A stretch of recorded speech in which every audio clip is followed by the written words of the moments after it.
कक्षा 6वीं की student finally आपका वैसे यहाँ पर समाज विज्ञान का अर्धवार्षिक मूल्यांकन सत्र 2025-26 का पेपर लेके आ चुके हैं। आप लोग बहुत सारे यहाँ पर कमेंट रहे थे कि वैसे समाज विज्ञान का पेपर लाओ, तो फाइनली आपका पेपर आ चुका है। पेपर देने से पहले इसको पूरा आपको याद कर लेना है और आप लोग वीडियो को लाइक कर लीजिए, चैनल को सब्सक्राइब कर लीजिए। आप यहाँ पर देख लीजिए शिक्षा केंद्र मध्य प्रदेश भोपाल अर्धवार्षिक मूल्यांकन सत्र 2025-26 विषय समाज विज्ञान। समय आपका 2.5 घंटे रहेगा। कक्षा 6 पूर्णांक आपका 60 नंबर का रहने वाला है।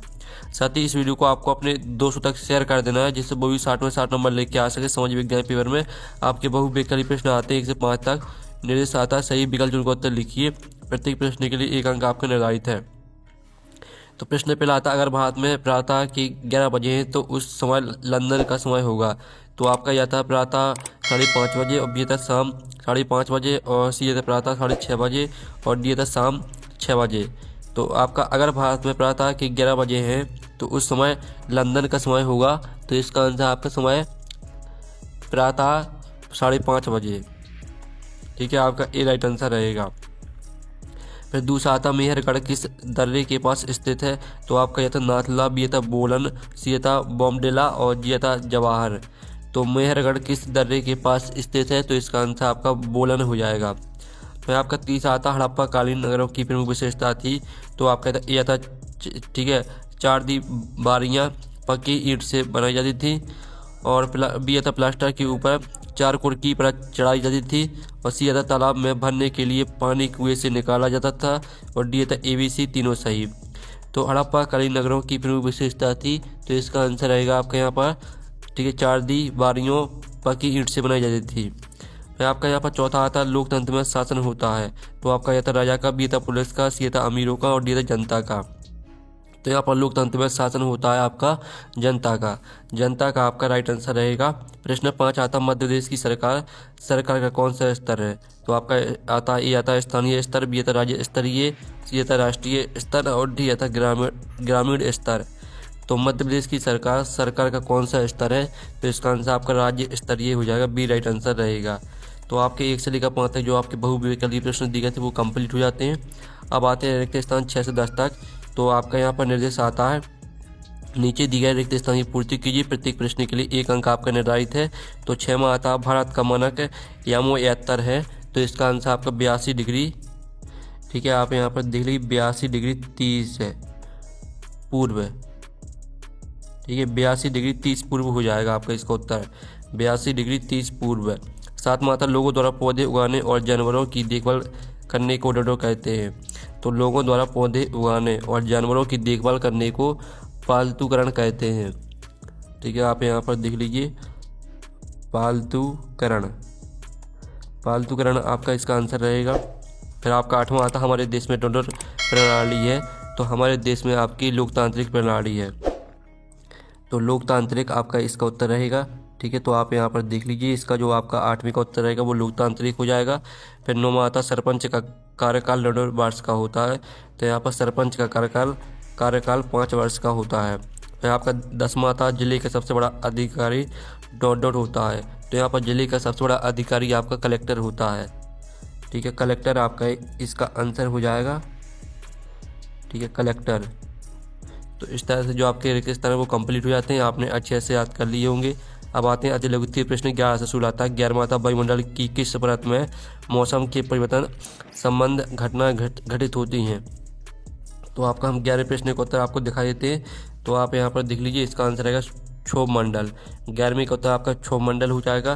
फिर 12वां आता आदि मानव पत्थरों के औजारों का उपयोग किस कार्य में करते थे। तो इसका उत्तर आप यहाँ पर आदि मानव पत्थरों के औजारों का उपयोग मांस काटने, हड्डियों तोड़ने, पेड़ों की छाल और जानवरों की खाल उतारने तथा फल फूल काटने के लिए करते थे। अब चलिए आपके यहाँ पर देख लेते हैं प्रश्न 13 हड़प्पा काल में नगर दुर्ग किसे कहा गया था। तो इसका उत्तर हम यहाँ पर देख लेते हैं। तो ये आपका 13 प्रश्न का आंसर है। हड़प्पा काल में नगर के पश्चिमी भाग में स्थित अपेक्षाकृत छोटे लेकिन ऊंचे भाग को नगर दुर्ग कहा गया था। फिर आपका आता है समीर 2 की माँ कहाँ रहती थी। तो यहाँ पर इसका आंसर है समीर 2 की माँ समता गाँव में रहती थी। फिर आपका यहाँ पर आता 15वां प्रश्न किस अधिनियम के अंतर्गत हिंदू परिवार में पिता की जमीन में महिलाओं को बराबर हिस्सा मिलता है। तो इसका उत्तर रहेगा आपके हिंदू उत्तराधिकार संशोधन अधिनियम 2005 के अंतर्गत हिंदू परिवार में पिता की जमीन में महिलाओं को बराबर का हिस्सा मिलता है। ये आपका 15वें प्रश्न का उत्तर रहेगा। 16वां आता लोहे की फाल का उपयोग जुताई में, धान के पौधे की रोपाई में किस काल में प्रारंभ हुआ? तो इसका उत्तर हम यहाँ पर देख लेते हैं। इसका उत्तर रहेगा लोहे की फाल का उपयोग जुताई में और धान के पौधे की रोपाई का प्रचलन महाजनपद काल 2500 वर्ष पूर्व में प्रारंभ हुआ।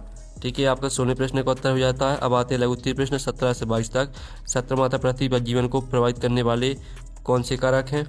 तो इसका उत्तर रहेगा यहाँ पर, ठीक है, पृथ्वी पर जीवन को प्रभावित करने वाले प्रमुख कारक भूमि, जल, वायु, तापमान, ऑक्सीजन, भोजन की उपलब्धता, सूर्य का प्रकाश भी जीवन को प्रभावित करते हैं। ये कारक जीवन को अनुकूल बनाते हैं। फिर आपका 18वां तक किसी स्थान का समय ज्ञात करने के लिए किन रेखाओं की मदद ली जाती है? तो इसका उत्तर रहेगा किसी स्थान का समय ज्ञात करने के लिए मुख्य रूप से देशांतर रेखाओं की मदद ली जाती है। किसी देश के मानक समय को निर्धारित करने के लिए मानक यामोयात्र रेखा का उपयोग किया जाता है। फिर आपका यहाँ पर आता है 19वां, ठीक है, इनाम गांव में पुरातत्वविदों को किन फसलों के बीज मिले? तो इसका उत्तर आपका यहाँ पर रहेगा, इनाम गांव में पुरातत्वविदों को गेहूं, जौ, चावल, दालें, बाजरा, मटर और तिल के बीज मिले। फिर आपका आता है पंथ निरपेक्षता से क्या आशय लिखिए? तो इसका उत्तर रहेगा पंथ निरपेक्षता से आशय है कि देश का कोई राजकीय धर्म नहीं होगा, सरकार सभी धर्मों को समान सम्मान देगी और नागरिकों को अपनी पसंद का धर्म मानने की पूरी स्वतंत्रता होगी। भारत एक पंथ निरपेक्ष राष्ट्र है। फिर आपका यहाँ पर, ठीक है स्टूडेंट, आपका यहाँ पर जो है, अब चलिए आपका नेक्स्ट क्वेश्चन आता है, सरकार को निर्णय लेने और कानूनों का पालन करवाने की शक्ति कौन देता है? तो इसका उत्तर रहेगा सरकार को निर्णय लेने और कानूनों का पालन करने की शक्ति जनता देती है। जनता मतदान के द्वारा अपने प्रतिनिधि चुनती है जो सरकार बनाते हैं और जनता की ओर से शासन करते हैं। फिर आपका यहाँ पर 22वां था, महाजनपद काल ने राजा किस किस से कर वसूले थे? तो ये आपका 22वें प्रश्न का उत्तर रहेगा। इसका भी आप स्क्रीनशॉट ले लीजिए। फिर चलिए आपके यहाँ पर आते हैं द्विगुत्वीय प्रश्न 23 से 26 तक। तो 23वां आता है, महासागरीय जल की विभिन्न गतियों का वर्णन कीजिए। तो महासागरीय जल की आपको विभिन्न गतियों का वर्णन करना है। तो तरंगे, ज्वार भाटा और महासागरीय धाराएं, तीनों हेडिंग को आपको पूरा याद कर लेना है। फिर आपके यहाँ पर 24वां आता है, थीमेट्रिक मानचित्र क्या है? इसमें कौन कौन सी जानकारी प्राप्त होती है? तो आप यहाँ पर देख लीजिए थीमेट्रिक मानचित्र, ठीक है, वे मानचित्र जो किसी विशेष विषय पर आधारित होते हैं थीमेट्रिक मानचित्र कहलाते हैं। ये सड़क, वर्षा, वनस्पति उद्योग आदि के वितरण को दर्शाते हैं और प्राप्त जानकारी इनसे निम्नलिखित जानकारी प्राप्त होती है। तो स्क्रीनशॉट आप ले लीजिए। फिर आपका 25वां आता, प्राचीन काल में साधारण स्त्री व पुरुष अपने कार्यों का विवरण क्यों नहीं रखते थे? तो इसका उत्तर आप यहाँ पर देख लीजिए। आपका 25वें प्रश्न का उत्तर रहेगा साक्षरता की कमी, महत्व का अभाव और सामग्री का अभाव, तीनों हेडिंग को पूरा याद कर लेना है। फिर आपका 26वां आता, जल संरक्षण से क्या आशय है? जल संरक्षण की विधियों का वर्णन कीजिए। तो आप यहाँ पर देख लीजिए आपका 26वें क्वेश्चन का आंसर रहेगा। तो इसका भी आप स्क्रीनशॉट ले लीजिए। इस तरह से आपका समाज विज्ञान पेपर कंप्लीट हो जाता है। आपको इसे याद कर लेना चाहिए। हम नेक्स्ट वीडियो मिलते हैं। Thanks for watching.